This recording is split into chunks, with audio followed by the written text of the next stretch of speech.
Hello, everyone, and welcome back to Amy's English Cafe, the place where learning English feels relaxed and enjoyable. Hi, Amy, and hello to all our listeners out there. It's great to be here again. We are always so happy to have you with us. Whether you are drinking your morning tea, sitting on the bus, or just resting at home, thank you for sharing your time with us today. Yes, thank you for joining us. I always look forward to our talks. It is one of the best parts of my week. Me too, Chris. It is always a good time. But Chris, you seem a bit thoughtful today. You're a little quiet. What's on your mind? I feel a little confused today. Confused? That sounds serious. What happened? Did you have a bad morning? Nothing bad, really. My morning was completely fine. I woke up, drank some water, and sat on my sofa. I was just scrolling on my phone. Ah, scrolling. Let me guess. Social media? Looking at pictures and videos of other people? Exactly. I was looking at photos, and honestly, everyone's life looked perfect, and it made me feel a bit strange. Oh, I know that feeling so well. Perfect trips, perfect food, perfect smiles. It never ends. Yes, one of my friends posted a photo of his breakfast this morning.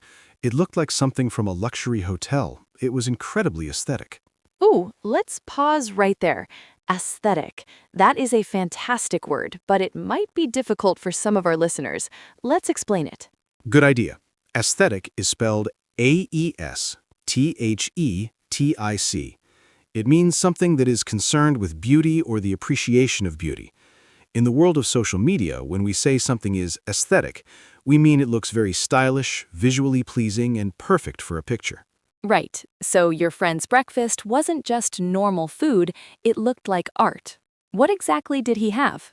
He had fresh fruit cut into perfect little stars, poached eggs on toasted bread, bright orange juice, and a beautiful cup of coffee with a heart drawn in the milk. Everything looked amazing. The lighting was perfect, too. Wow, that sounds like a lot of effort for a regular Tuesday morning. I usually just eat a piece of toast while standing in my kitchen. That's exactly what I thought. And here's the funny part. I actually saw him later at work, and he looked completely exhausted.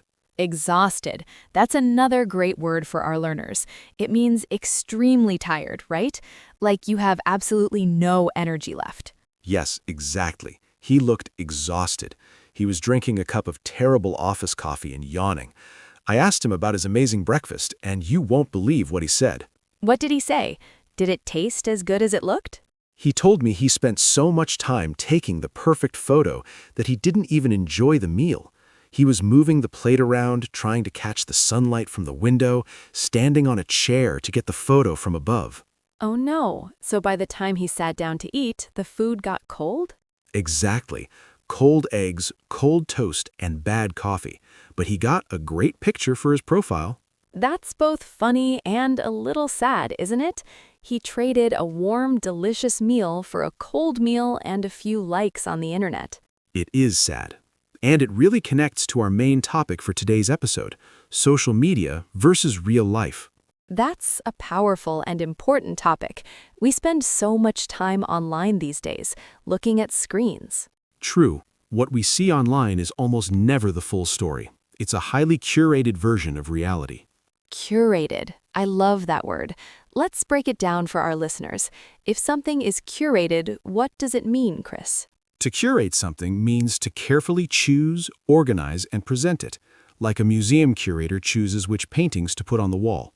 On social media, people curate their lives. They only choose the absolute best, most beautiful moments to show the world.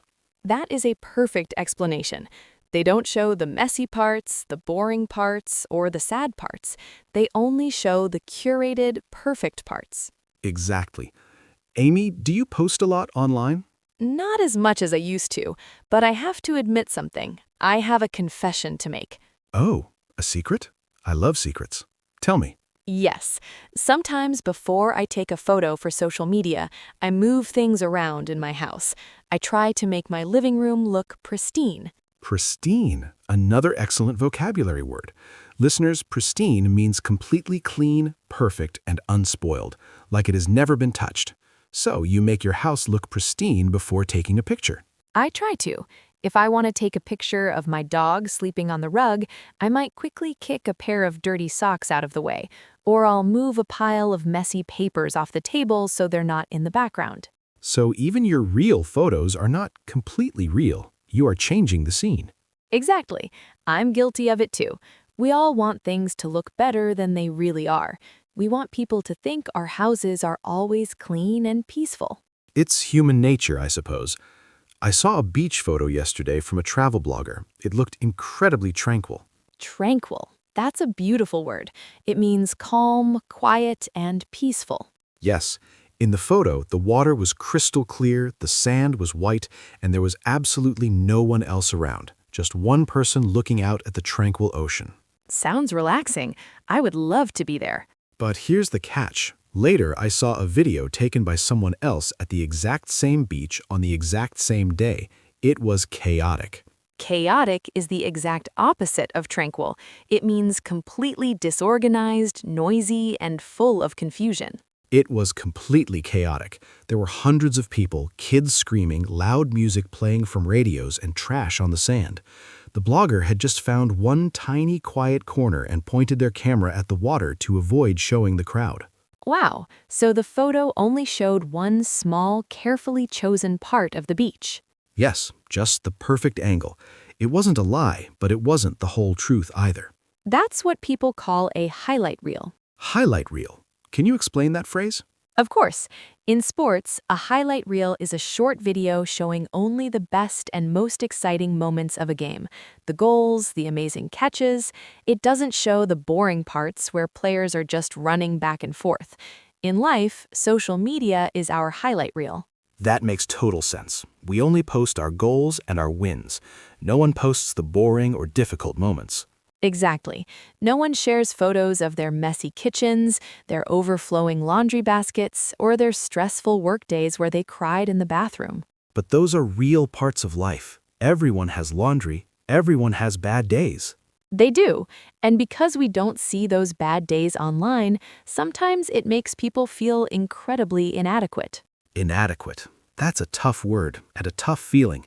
Listeners, feeling inadequate means feeling like you are not good enough or that you lack the qualities to succeed. It's a heavy word, yes. You look at your normal, somewhat boring Tuesday and you compare it to someone else's highlight reel, their amazing vacation in Italy, their perfect breakfast, and you feel inadequate. You feel like your life isn't good enough. That's not fair to do to ourselves, but we still do it. Our brains are wired to compare. Yes, especially when we fall into the trap of infinite scrolling. Scrolling is dangerous. Have you ever experienced the time warp effect of social media? You think it's been 5 minutes. And suddenly an hour is gone. You look at the clock and think, where did the time go? Exactly. That hour could be used for something real. Like talking to someone face to face, reading a book, going for a walk, or even just resting your eyes. Instead, we're giving our time to the algorithm. Ah, algorithm. That is a very modern, technical word. Let's make sure our listeners understand it. Good call. An algorithm, in the context of social media, is a complex computer program. It watches what you click on, how long you look at a photo, and what you like. Then, it uses that data to show you more of what will keep you staring at the screen. It learns what you like so you never want to leave the app. It is very clever and very addictive. It feeds our brains dopamine. Dopamine. Now we're getting into science. Dopamine is a chemical in your brain that makes you feel happy and rewarded. Every time you get a like on a photo or see a funny video, your brain gets a little hit of dopamine. So we keep scrolling to get more of that happy chemical. It's a cycle that is hard to break. By the way, speaking of taking a break, let's pause for a moment. If you're enjoying this episode and learning some new vocabulary, don't forget to like and subscribe to Amy's English Cafe on whatever platform you use. And here's a small interactive challenge for you. Leave a comment below with the words real life. Yes, comment real life. It shows us you're listening, you're part of our community, and you're thinking deeply about this topic with us. We love reading your comments. Okay, back to the topic. Amy, we talked about feeling inadequate, but what about FOMO? Ah, yes, FOMO. FOMO. That is an acronym. It stands for the fear of missing out. The fear of missing out. It's a very common feeling these days. It's that anxious feeling you get when you think others might be having a great time without you. It can make a totally normal, relaxing evening at home feel suddenly lonely and depressing. Exactly. Imagine this. You're on the couch on a Friday night watching a movie. You feel completely happy and comfortable. Then you open your phone. Oh, I know where this is going. You open your phone and see a video of 5 of your friends at a loud, fun restaurant. They're laughing, eating great food, and having a party. Suddenly, your comfortable couch feels like a prison. You feel like you're missing out on life. Even if you were perfectly happy just 2 minutes before seeing the post changed your reality. But recently, I heard about a new acronym to fight FOMO. Actually, speaking of finding joy in reality, I tried something very different recently. It was a bit of an experiment. What did you do? I went for a long walk in the park. Without my phone, I left it entirely at home. Without your phone? That sounds scary. What if there was an emergency? What if you got lost? At first, yes, it felt very strange. I kept reaching into my pocket out of habit. I even experienced what they call phantom vibration syndrome. Phantom vibration syndrome. That sounds like a ghost story. What does that mean? A phantom is a ghost or something that isn't really there. Phantom vibration syndrome is when you feel your phone buzzing in your pocket, but when you check, the phone isn't vibrating. Or in my case, the phone wasn't even there.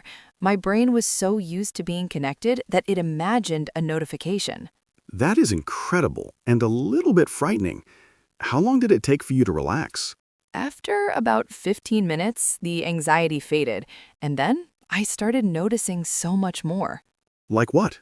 I saw the exact color of the leaves on the trees. I heard different types of birds singing. I felt the wind on my face. I watched dogs playing in the grass. I really, truly enjoyed the moment because I was fully present. So, no photos? You didn't take a picture of the trees or the dogs? No photos at all, just memories stored in my own mind. That's actually beautiful, Amy. Thank you. Sometimes we completely miss the moment because we're trying too hard to capture it for an audience. That reminds me of going to music concerts. Have you noticed how many people watch the entire concert through the tiny screen of their phone while recording it? Yes, they are standing right in front of their favorite singer, but instead of looking at the stage, they're looking at their phone screen to make sure the video is in focus. It is a lack of mindfulness. Mindfulness. That is a very popular word right now. Let's define it for the cafe. Mindfulness is the practice of being fully aware and focused on the present moment. It means paying attention to what you are feeling, seeing, and hearing right now, without distraction. When you record a concert the whole time, you are not being mindful. You're too worried about showing people you were there instead of actually being there. Taking a walk without a phone sounds like a great way to practice mindfulness. It sounds like a digital detox. Exactly. A digital detox, a period of time where you stop using electronic devices like smartphones or computers to reduce stress and focus on real-world interactions. Our minds probably need that detox regularly. We process too much information every single day. Let's talk about another heavy aspect of social media: likes and followers. Ah, yes, those little numbers at the bottom of the screen. It's crazy how much those little numbers can affect our mood. It's strange, right? Why do we care so much if a stranger taps a little heart button on our picture? Because we're looking for validation. Validation, that is a key psychological word.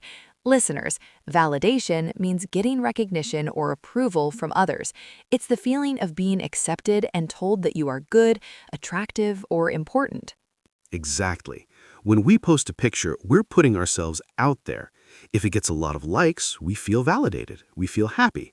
But if it only gets 2 or 3 likes, we might feel sad or wonder, is my photo not good enough? Do people not like me? It's a dangerous game to play with your self-esteem. Your self-worth shouldn't depend on an algorithm or a stranger's double tap on a screen. I agree completely. Real, deep conversations matter so much more than digital approval.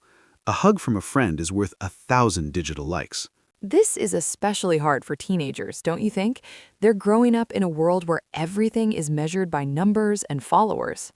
It is. They see influencers with millions of followers and perfect, unattainable lives. Let's explain unattainable. If something is unattainable, it means it's impossible to achieve or reach. Many of the lifestyles shown on social media are unattainable for normal people because they involve teams of makeup artists, professional photographers, and a lot of money. It's important to remind ourselves, and young people, that what we see is a performance. I once saw a really clever video online showing exactly this: social media versus reality. Oh, I love those videos. What happened in this specific one? The video started by showing a beautiful, organized desk with a laptop, a hot cup of tea, and a vase of fresh flowers. It looked like the perfect place to study. But then the person holding the camera walked backward to show the whole room. Let me guess, the rest of the room was a disaster. It was the messiest room I have ever seen. Clothes all over the floor, an unmade bed, plates from dinner the night before. There was just one clean, tiny corner created strictly for the perfect photo. That's such a brilliant example. It perfectly shows how people crop reality. When you crop a photo, you cut off the edges to only show what you want. We crop our lives online. Maybe we should all try being a little more honest online. I completely agree. Showing real emotions, normal days, and not just perfect moments. If someone posts that they're having a hard day, or burns their dinner and posts a picture of the burnt food and laughs about it, I actually feel closer to them. Yes, vulnerability builds stronger connections. When we see that other people aren't perfect, it gives us permission to not be perfect either. It creates solidarity. Solidarity, that's a strong word. It means unity or agreement of feeling or action, especially among individuals with a common interest. It means standing together. Exactly. When we share our real lives, we stand in solidarity with each other as imperfect human beings. So, with all this talk about algorithms, FOMO, and feeling inadequate, is social media just entirely bad? Should we all delete our accounts today? No, not at all. I don't think it's entirely bad. It's just a tool. A hammer can be used to build a beautiful house, or it can be used to break a window. The hammer itself isn't evil. That's a great metaphor. It depends entirely on how we use it. Social media has many wonderful sides. It helps us stay in touch with friends who live far away. It helps people find communities of people who share their unique hobbies. And it's a great place to learn. Look at us. People are using the internet and podcasts right now to learn English with us. That's a highly positive use of technology. Exactly. You can find inspiration for cooking, travel, art, and education. We just have to be intentional about how we use it. Intentional. Another great word to explain as we get near the end. Being intentional means doing something on purpose, with a clear plan or goal in mind. It's the opposite of doing something accidentally or mindlessly. Yes, opening an app to look up a recipe is intentional. Opening an app just because you're bored and scrolling for 2 hours is not intentional. Before we finish today's cafe session, Amy, you promised a simple tip for our listeners. Yes, I've been waiting to share this. If you feel stressed by social media, here's my #1 tip. Turn off your notifications. All of them? Even the little red dots? Especially the little red dots. Turn off the sounds, the vibrations, and the pop-up banners on your screen. You should decide when it's time to check your phone. Your phone should not decide for you. That sounds simple, but I bet it's powerful. It really is. When your phone isn't constantly begging for your attention, you have more mental space. It helps you stay present in the real world. I'm going to try that today. I'm going to turn off my social media notifications and see how it feels. Maybe I'll find some JOMO. I highly recommend it. You might find you have a lot more free time than you thought. This was such an eye-opening conversation, Amy. Thank you. I agree, Chris. It was wonderful exploring these ideas and these complex words with you. Real life may not always look perfect, it may not always be aesthetic or pristine, but it's genuine and it's deeply meaningful. Well said. Thank you. Thank you to everyone for joining us today at Amy's English Cafe. We hope you learned some new vocabulary and perhaps gained a new perspective on your digital life. Don't forget to like, subscribe, and comment real life down below. We look forward to seeing your comments. And most importantly, when this podcast ends, put your device down and go enjoy the real world around you. Maybe even go for a walk without your phone. See you next time. Bye.